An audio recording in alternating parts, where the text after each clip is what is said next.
Level 1. The dream. The keys felt heavier than they should have, not physically, emotionally. Because at 26 years old, standing in the driveway of a 2-story suburban house with a double garage and windows still carrying the reflection of the afternoon sun, you finally felt like an adult. The realtor smiled while handing you the keys. "Congratulations," she said. And for a second, the word landed somewhere deep inside your chest. Congratulations. Not for buying a house, for becoming someone. The house smelled like fresh paint, wood, cardboard boxes, and the strange sterile scent of a place nobody had lived in yet.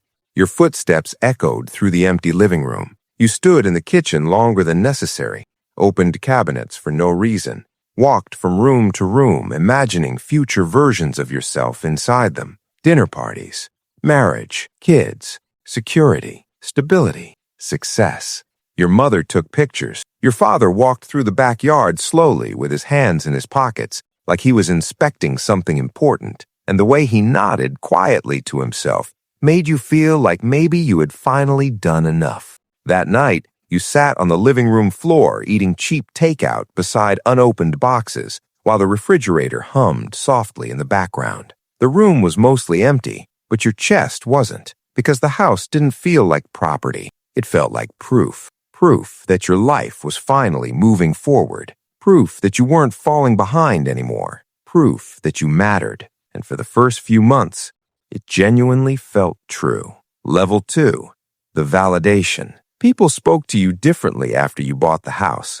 Not dramatically, just enough for you to notice. Coworkers suddenly asked about mortgage rates during lunch. Relatives introduced you differently at family gatherings. "Oh, he bought a house last year," as if that sentence alone explained your entire life trajectory. Friends who still rented apartments joked about crashing at your place during the apocalypse.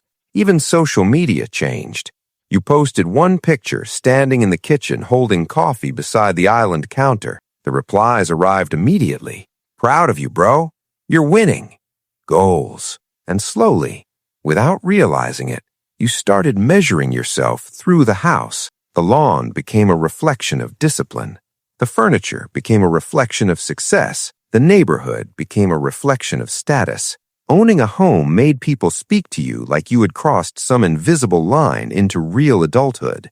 And maybe the strangest part was how badly you needed that feeling. Because for years, you had been scared your life wasn't moving fast enough. Scared you were falling behind. Scared everyone else secretly understood adulthood better than you did. The house quieted those fears, at least temporarily. But validation is expensive when financed over 30 years, and eventually, the bill arrives. Level 3. The cost. The mortgage payment came out every month on the 3rd, $2,480. At first, seeing the number leave your account felt satisfying, responsible, mature, like you were building something. But the mortgage wasn't really the problem. It was everything surrounding it: property taxes, home insurance, utilities, furniture, repairs, the leaking faucet that somehow cost $600 to fix, the lawn equipment, the HOA emails, the water heater replacement you didn't see coming. Nobody tells you the mortgage is just the opening price. The house keeps charging you after you move in. And slowly, your life began organizing itself around maintaining the payment. You stopped traveling as much, started saying no more often. Career risks became harder to justify. Quitting your job stopped feeling brave and started feeling irresponsible. The house didn't collapse your freedom overnight. That's not how these things happen. Freedom disappears quietly, one monthly obligation at a time. And because each sacrifice seemed reasonable by itself, you barely noticed the walls getting closer. Level 4. The trap.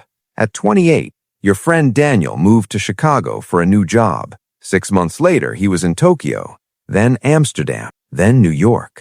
Every few weeks, your phone lit up with another picture, another airport, another city skyline, another version of a life that still seemed flexible. Meanwhile, you were comparing roofing quotes, scheduling HVAC maintenance, trying to calculate whether refinancing made sense. Your weekends slowly transformed into maintenance, not adventure. And one night, sitting alone in the kitchen after paying bills, you noticed something uncomfortable. The house that once felt like freedom now felt like permanence. Not because the house was bad, because you were changing. Your ambitions were changing. Your interests were changing. Your idea of happiness was changing. But the mortgage stayed exactly the same. A mortgage can quietly turn a temporary version of yourself into a permanent one.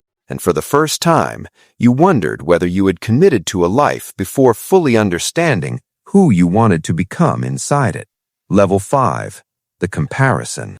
Daniel visited one summer, still renting, still moving, still financially lighter than you expected. You assumed he was behind, until dinner happened. He talked casually about investments, savings, opportunities, the freedom to leave jobs he hated without panic.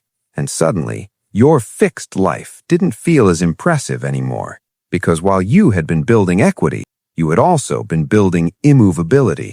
The house looked successful from the outside, but inside your head, it had started feeling heavy. You thought renting meant falling behind, but now it looked suspiciously like freedom. That realization stayed with you longer than you wanted it to. Level 6. The crack. It happened quietly. Tuesday night, 11:47 p.m. Laptop open. Calculator glowing in the dark kitchen. You finally added everything up honestly.